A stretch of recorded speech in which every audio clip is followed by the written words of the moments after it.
na pangalan ng Miss Pops. Tawarin ako. So, saan kaya nanggaling ang Pops? Oh my gosh! Kasi nung araw daw, sabi ng mom ko, pag umuwi yung papa ko, galing sa shooting niya, excited daw ako kasi parati siyang may inuulit na lollipop. Lollipop. So, favorite candy ko dati, lollipop. So, ang nickname ko talaga is lollipop. So, yung lola ko, ang tawag talaga sa akin, lollipop. Hanggang sa, syempre, ang haba, di ba? Umiksi siya na umiksi. Naging pop. Pop. Tapos, nung nag-uumpisa na akong kumanta, ang discover ko kasi si Senator Tito Soto. So, sabi niya, Pop, para namang bitin. Kasi di ba merong pop cola din. Sabi niya, lagyan natin na S para hindi naman siya parang bitin. So, naging Pops na siya. Oh, di ba? Buti na nilaging popsicle. Mahaba pa rin kasi. Oo, baka buti na naisip ni Tito Sen na gano'n, ano? Pero you were how old then when you started singing?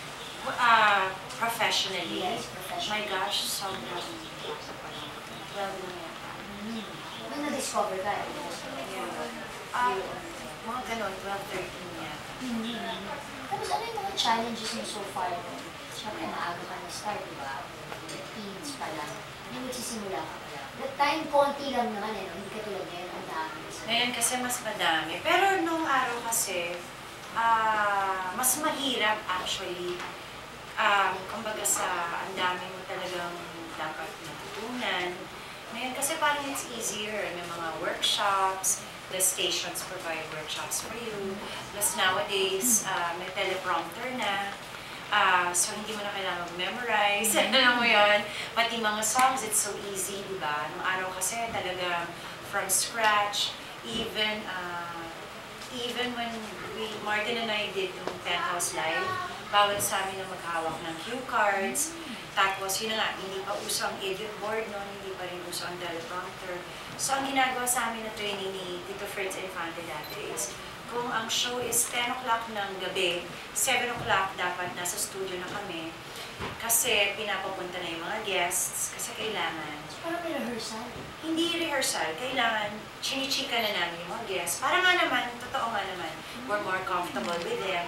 Tapos at the same time, nakakakuha na rin kami ng sarili namin info.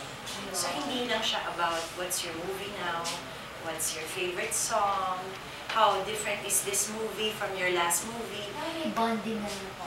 Yes, so now mas may alam na kami ng konti about them. Wow. Grabe, so professional.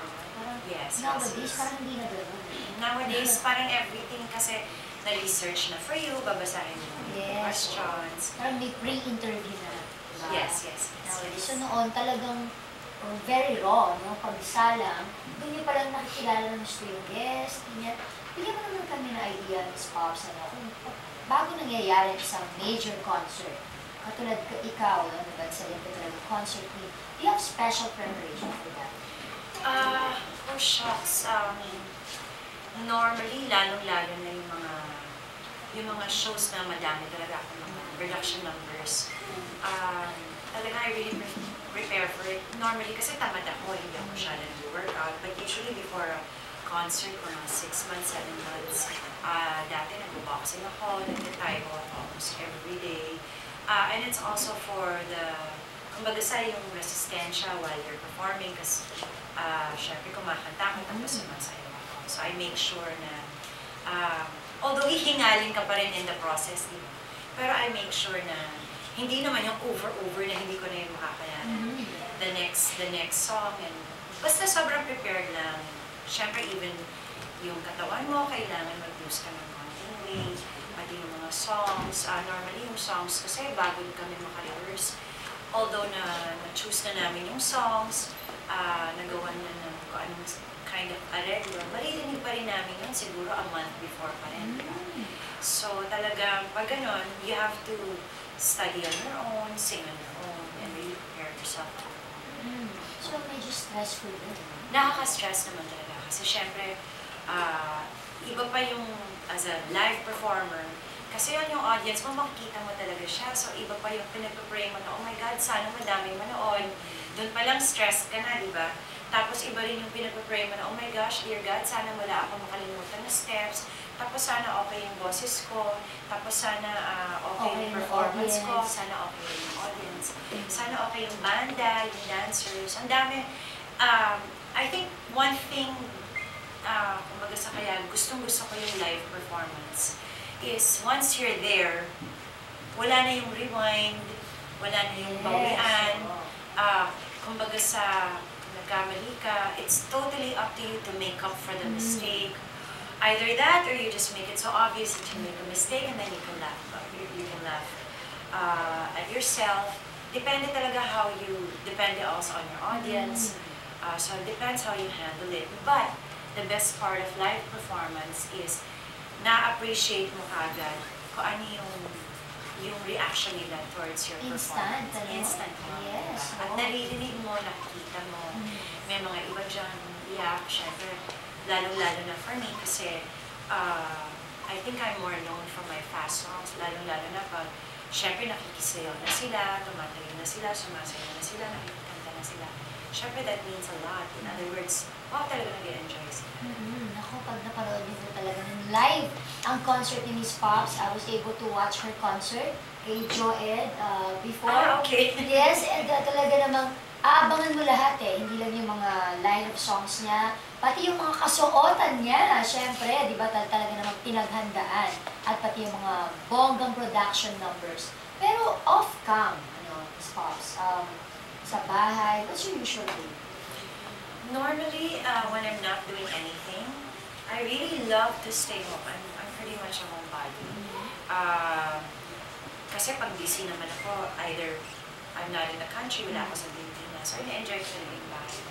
I'm always, normally I work from the computer, chine-check ko nga yung site ko, or sumasagot ko ng mga emails.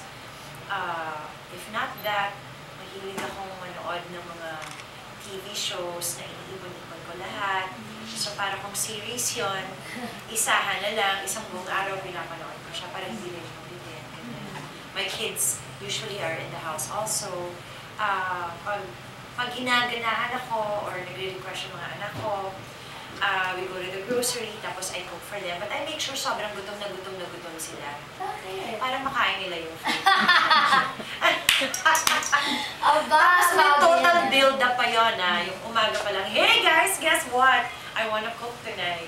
So kailangan ganon, may promotion na, tapos Parang kailangan... bitumin nila ng gusto yung sarili At saka nila. nasa site na nila yung sarili nila na, wow, mom's gonna cook.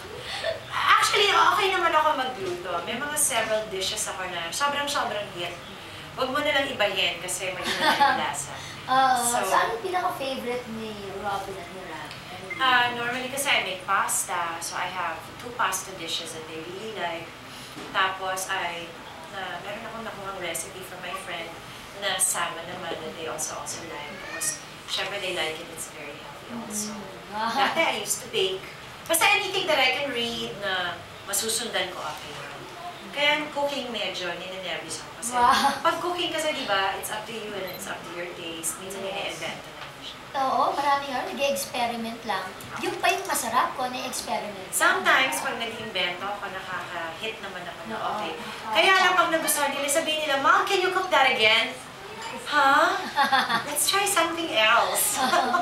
At syempre, hindi ka namin palalampasin na matuklasan na yung beauty secrets.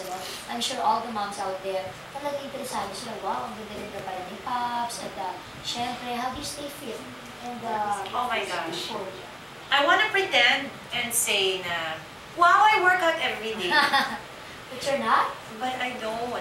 Talaga? Dati sobrang masipag ako. Ngayon kasi siguro because I'm doing a lot of things also. Nawawalan na ako ng time.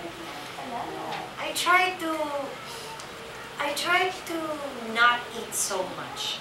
Pero na-experience ko na rin kasi yung nag-diet ako nung sobra-sobra, lalo na bago mag-concert, feeling ko I have to be a certain way.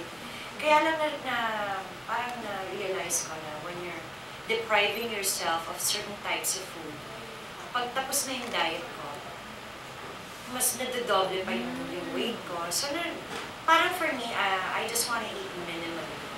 There are times, syempre, na hindi ko mapigilan sa sarili ko rin, na lalo na pag sobrang gutom na iyak na ako. Hindi ko mapigilan sa sarili ko. Normally, I just eat enough. Pero hindi, walang walang bawal sweets, walang bawal rice, papaya. I think that's very key. Yes, and of course, how do you spend your free day, your me day? My me day. Yes, you spend with your friends. Oh, yeah. Like I said, with my boys, kunyari, because my 2 boys work na rin. I think Martin mentioned it in one of their shows, diba? Si Ram is in animation, but he's also singing, and he's also producing albums. So, pag ito lang din na horror, we have friends over, or because we love to eat out, and we love to discover new places to eat. So, pag nabagong lugar, hey, let's try this place. One of your friends, ito na nga, speaking of your friend, gusto magbigay ng message for kids. Yes. Hi, Pops! I don't usually do this, but Yes, for we you, do. I'm here. So, what is our favorite bonding moments? Well, our favorite bonding moments is when we're just in our house, sitting in the couch, and we just talk about everything. Of course, number 1, business, and number 2, girl stuff, and anything under the sun. And that's the best time, I think, I share, best moments that I share with us. I'm very glad to be one of your friends, and I'm so lucky to have you as one. And I wish you all the best and success in every endeavor that we will be going into. Hi, girl. Bye. Oh, diba? Wow! So, yun yung friend mo. Yeah, that's Michelle. I'm part of the Philippine Chamber of Commerce Youth Division. So she's the co-chairman. So that's, actually before that we met each other na. Tapos we do business also together.